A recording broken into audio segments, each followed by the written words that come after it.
Emangnya ada siapa sih di luar? Di depan pintu ada boneka aneh. Gua tadi juga nemuin boneka loh. Kayak gini nih. Mengapa boneka aneh itu bisa di tanganmu?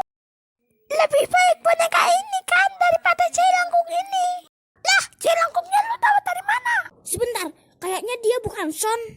Tapi dia adalah setan yang menyamar menjadi Son. Lah, sejak kapan lu bangun?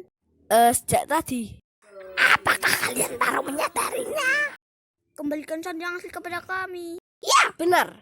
jika kalian ingin menyelamatkan Son, lewati aku dulu. Kau pikir kami takut? Ternyata kalian punya kekuatannya. Inilah wujud asliku.